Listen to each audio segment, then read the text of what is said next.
Hey everyone, it's the Sith Justice Warriors podcast coming to you with the Paddle Panel discussing the gaming news that we found interesting this week. And with me is Lumpia. Hey Yep. Lumpia, What's up? how's it going? It's good. It's Friday, and Yeah, stop gaming. So it's always a good Friday. yeah, it's a good Friday. So let's talk about the kind of the big things that have been going on. So first one's about a rumor, and the rumor is around the price leaks, which if these things are supposed to be released in the holidays, it's rather interesting that we're heading into September and we do not know how much we're going to have to pay for either the Series X or the PS5. So this article from T3 titled Xbox Series X price leaks, and it's the news nobody wanted to hear. So basically, it talks about how there was originally a rumor that the Xbox Series X, though may be powerful than the PS5, Microsoft is ready to lowball Sony when it comes to the price of the console. So people were speculating, wow, this thing could be 300, this could be 400, 500, well the PS5 is 600. It's really crazy when you listen to a lot of people speculating. However, in the article, they talk about how Alana Pierce, a former IGN reporter who's gone on a podcast, she said from her sources at a retailer that the price was going to be $599, a whopping 600 that killed the PS3, Wow.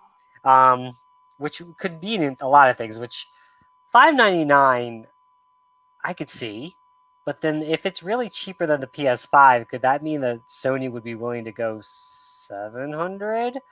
Or is $599 more a placeholder and all these rumors could just go to crap because no one knows? And it's rather interesting that both companies are withholding their pricing.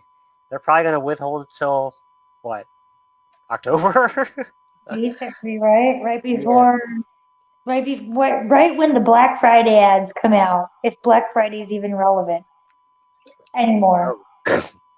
So yeah, I think, let me ask you, Lumpia, at $5.99, I would you agree with me that this thing's dead, or do you have a better like Well, I'm going to observation? tell you, 5.99 better come with what I'm asking for. That cyberpunk skin with Johnny Silverhand and a matching controller in yellow or the blue and you know, all the extra accessories. Like you better give me a bundle for 5.99 if that's what you're thinking because you and I talked about it that this new Series X comes with a lot of like different peripherals and I don't even know what they're for. But I mean, you add $100 control, like you add all these other things, and 5.99 quickly becomes $1,000. You know, um, and some people are probably going to want a TV to go with it. So I hope that it's a rumor and that they're withholding prices to see how people react, especially in this pandemic world where funds could potentially be limited. But also, like, maybe they're also trying to gauge, like, what is the right price point by throwing out different price points to see what the reaction is. Like we talked about before, there are hardcore gamers that will pay that.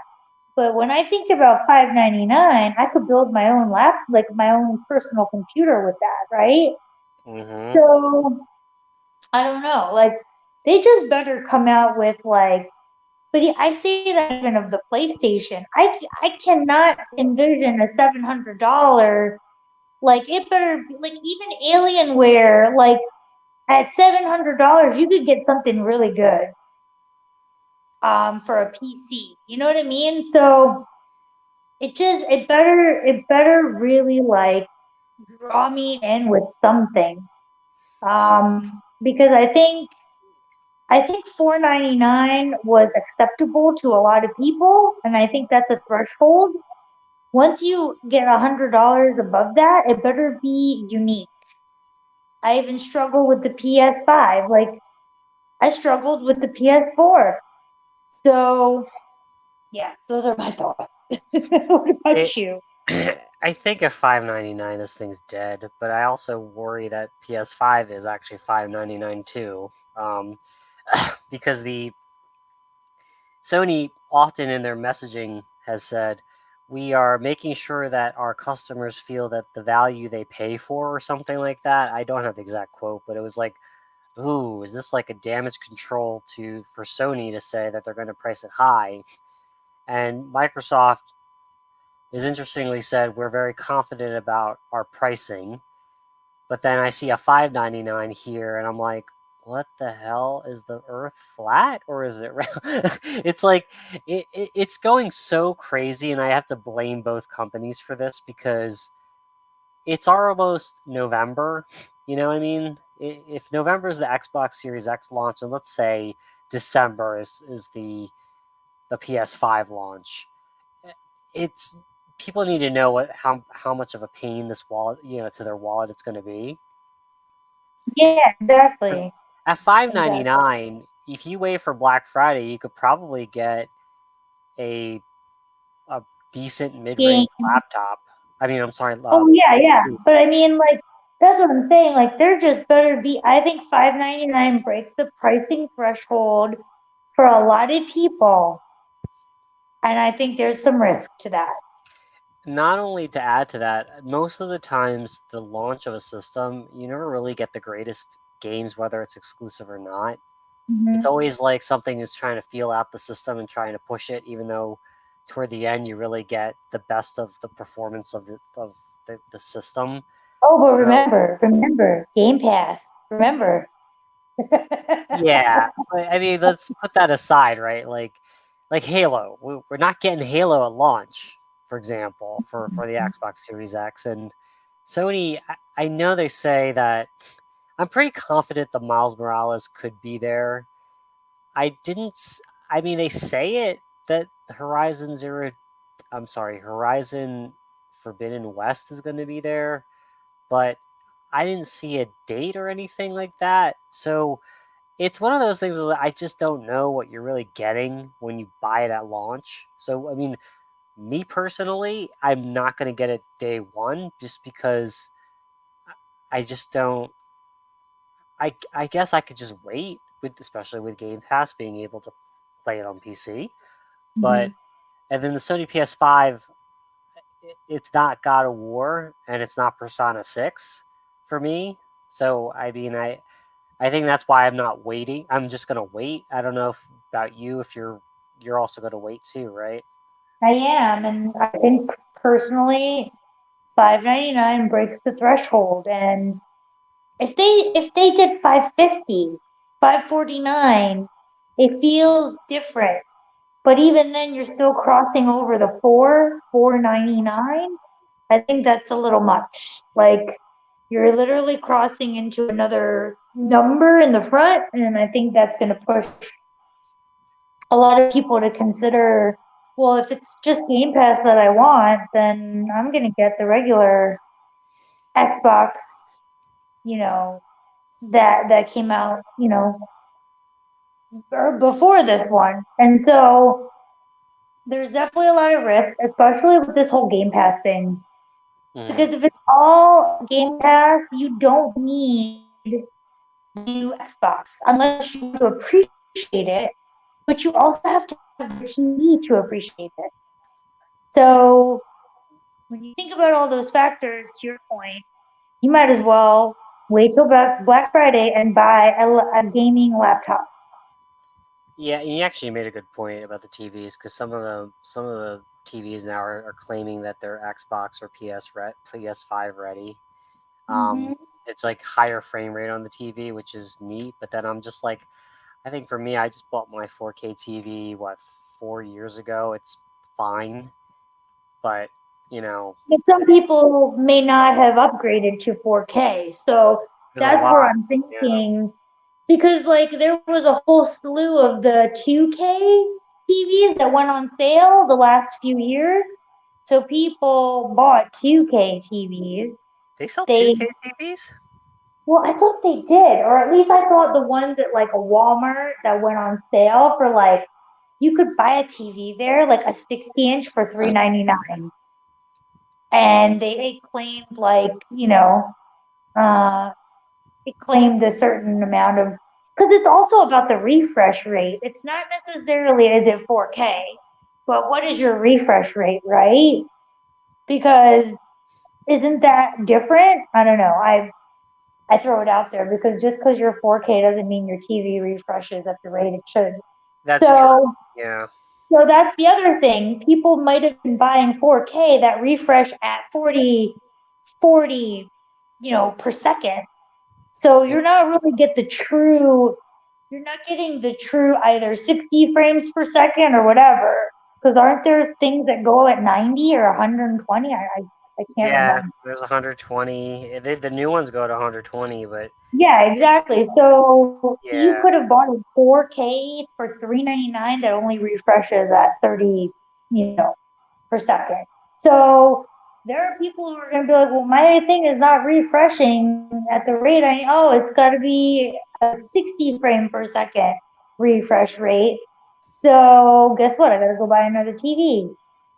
So that's what's going to happen. I mean, especially with really getting to the true game of the way it was meant to be played, you got to have everything because it's not going to be you're not going to get the output that you want, right? Hmm. So yeah, Yep. those are my thoughts. Nah, I hope that's it's not true. I hope it's just throwing shit out to find out the reaction. I hope it's not true and they go back to the drawing board there. yeah. No, I will have to watch it. I just don't like this game of chicken because it's just like open the kimono. It's time to open the kimono. Open kimono. That's my favorite quote.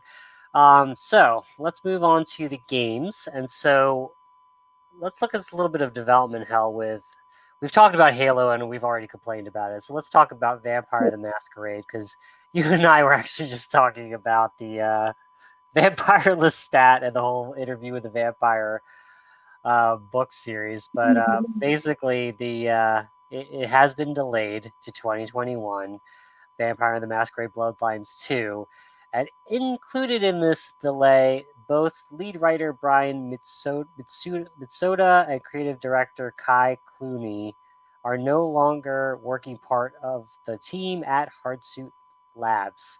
Statement further says this was a joint decision made by the leadership of Hardsuit Labs and Paradox Interactive.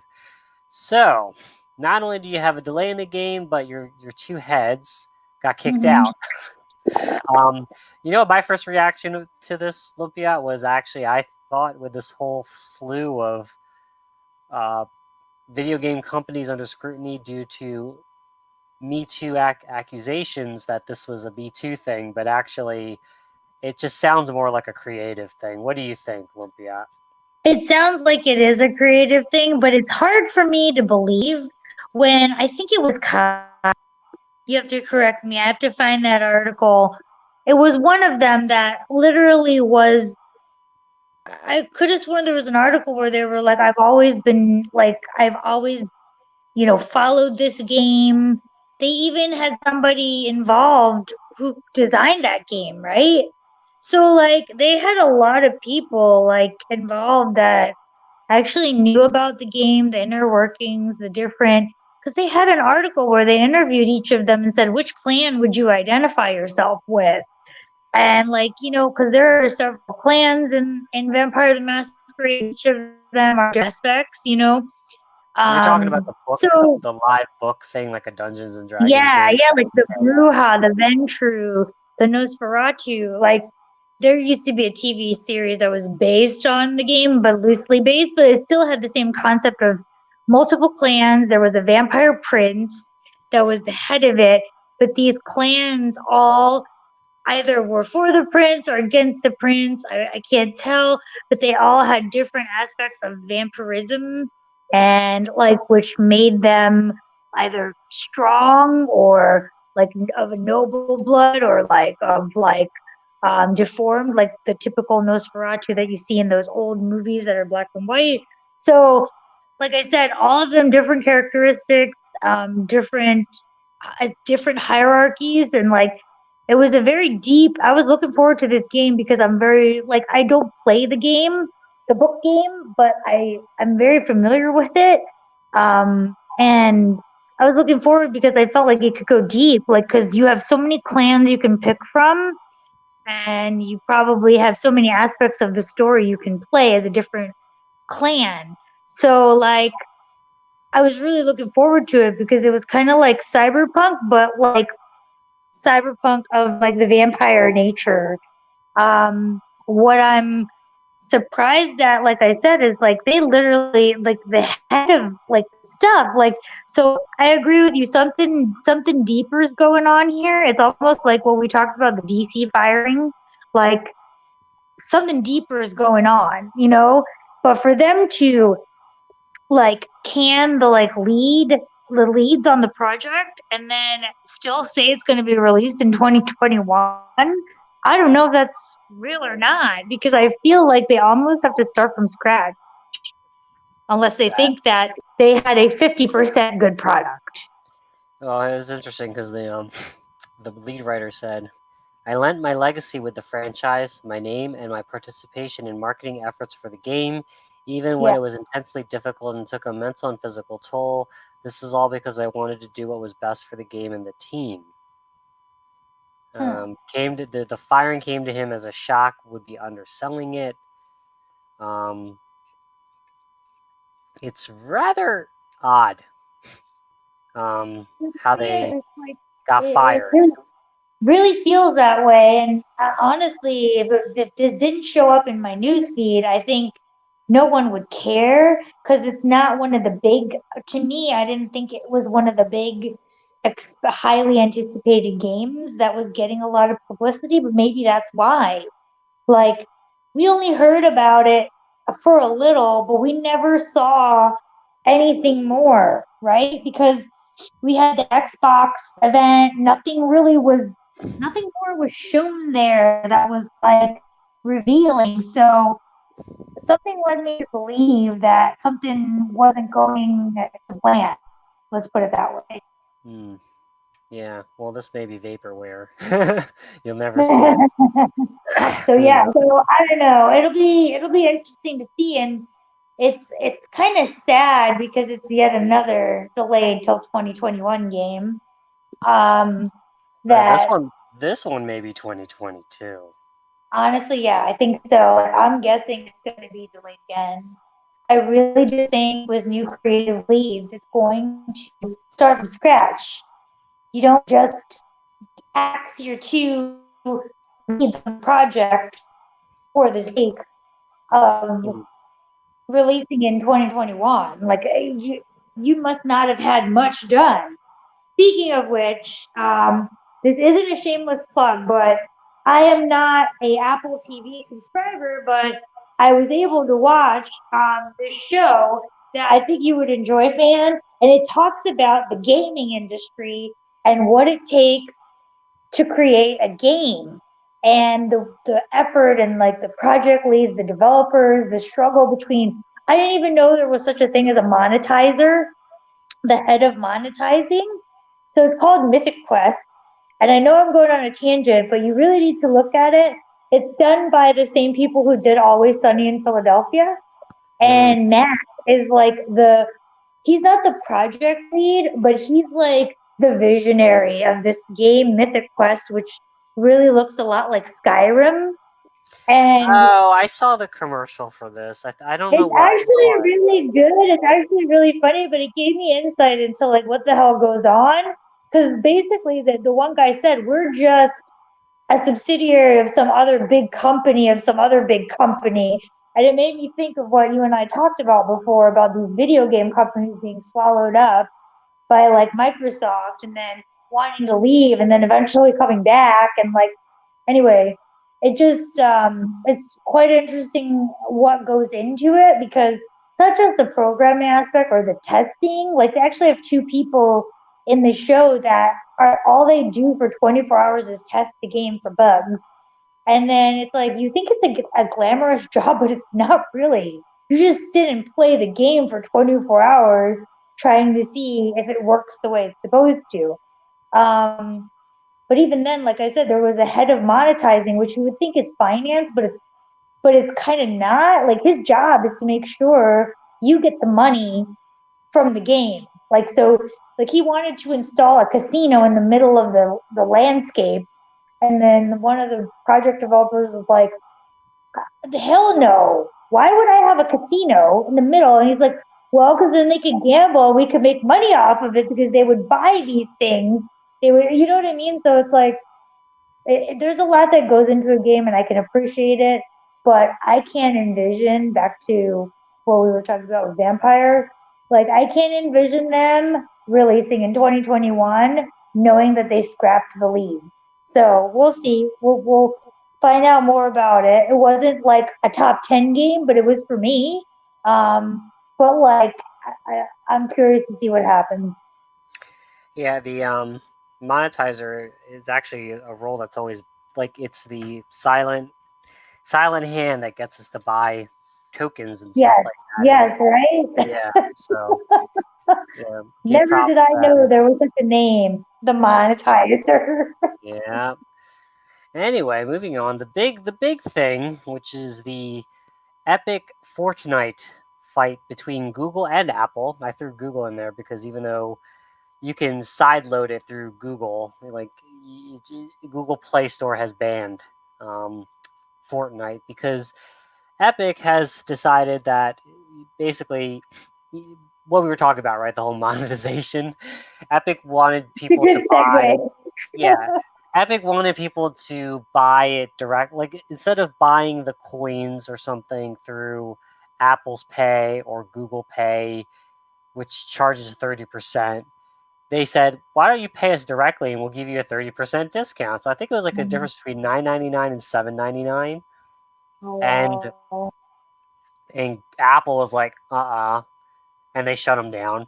Google's like, so they shut them down from the Play Store. Now again, Google, the beauty of Google is you don't have to go through the Google Play Store, but still, Fortnite's big, and I find it fascinating that Epic's going down this route. They've already filed a lawsuit of I think it was the Monopoly or something like that, Yeah, yeah. and it's going to Price be fixing. interesting because if first off, if there's a lot of people obviously in the U.S. that are on Apple, and there's a lot of kids that Yeah. play Fortnite, as much as to my chagrin, and it's going to be interesting to see who has the bigger cojones in this battle. What do you think, Lumpia? Do you think in this battle of chicken, Google and Apple are going to bend the knee, or do you actually think that Fortnite's going to get stomped? I think this is the perfect opportunity for Facebook to have exclusivity to it. I But how would really you do do. that? Because Google and Apple are the only real two phone makers. Yeah, but somehow there's a way to play it on Facebook. Like, there's got to be. Then Google and Apple are going to have to ban Facebook, and I highly doubt they're going to do that. You think Facebook could provide a launcher to sidestep it? That's what I was thinking. Like, this is the perfect opportunity for Facebook to be like, well, because they've always wanted to enter gaming. They always have. Well, wouldn't Remember, like a lot of the gaming in your phone, like Candy Crush back in the day, you link it to your Facebook account, and that's how you did everything. And I can't envision why this isn't the perfect opportunity for something like that to happen on Facebook. well, And honestly, you as Google and Apple, you cannot block Facebook. You can't. I mean they I need to could. say I mean they they could. could, but you can't. There's I a don't. big I thing. don't know how that would work, but I mean, I doesn't Epic couldn't Epic just launch an app? So actually, this is interesting because Apple blocked the Game Pass app because of something similar. Where no, let me rephrase it.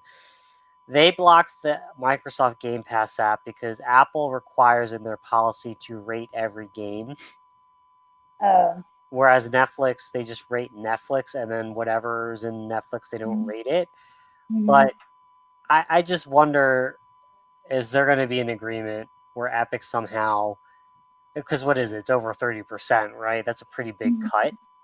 Yeah, I mean, they could create their own app, but it's exactly like you said. Google and Apple can decide not to carry it, but it's much easier for them to go through someone big like Facebook Because doesn't and say, Amazon, sorry, go "Go ahead. ahead." I was just say, doesn't No, Amazon, if you buy on Kindle, if you buy it through the Kindle app, they make you go to their website to buy it, as opposed to buying it through yeah, the yeah, app. exactly. You can do it. That's why I said if Amazon can do it, Facebook can do it too.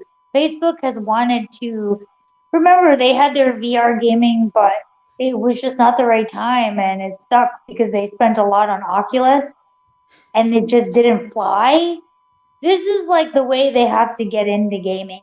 They have to get in this way by creating the platform with which a developer like Epic could go through so that, it's kind of like Steam. Like you and I could go on Steam and buy a game there cheaper than going on Xbox, right? On Xbox Live. Mm, That's basically the same concept, but Xbox doesn't force me to buy it on their platform. I can go through Steam and get the discount. So, I mean, at the end of the day, I do think Google and Apple, one of them is going to have to bend the knee because you're missing out on Fortnite. Either way, 30% discount or not, like they're missing out on something well, Google by is definitely blocking. missing out because you can install it outside of the Play app. Yeah, so you might as well allow them to pay whatever they want to pay. The thing is like, honestly, this is the best time for Epic to be like, hey, Facebook, I need you to make the platform for me to launch my game. And whatever they want to buy through you or me, you get it. Like, that's what I need. Like, it's possible because, like I said, I think who bought King? Was it Facebook? Because there was a Candy Crush people, or they had an IPO. I forget. But like mobile gaming used to be a big deal, like from a not like Fortnite perspective, but like Candy Crush, like slot machines, like that kind of mobile gaming. And Facebook has been, trying to dabble in that from my experience. They've been trying to dabble in those because those are the pop-up ads that show up like download this game, this maze game, Gardenscapes or whatever. Like, and that's what they want because they know people are using their mobile stuff. Like that's their life. So, and to be honest, like I said, Google and Apple can definitely block Facebook. There's no doubt in my mind that they could, but they can't. That would like cause an uproar and everyone with a mobile phone that needs to go on social media because Facebook owns Instagram too.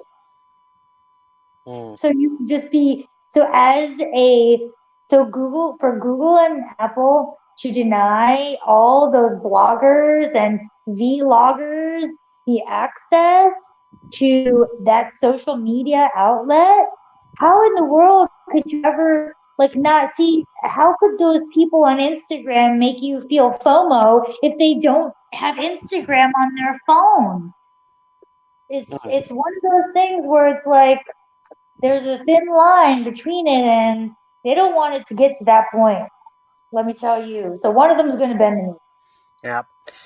All right. So then the moving on to the final piece of it, we had some game news. The new Batman game teaser talks about rumors of you going through Gotham City fighting probably Two Face, and then something about the Court of Owls. These are actually stories I don't know about. So that being said, it's interesting that given DC's recent changes in terms of their comic books, they're trying to probably use this opportunity of the game to drum up some interest. Given that actually the DC fandom convention show isn't that actually this week?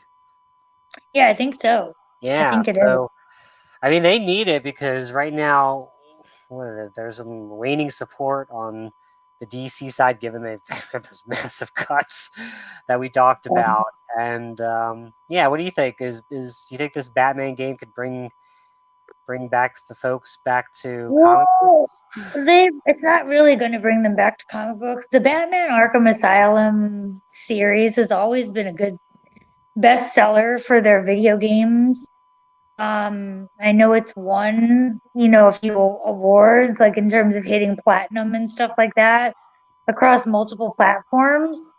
So I'm not surprised that they go back to what they know best.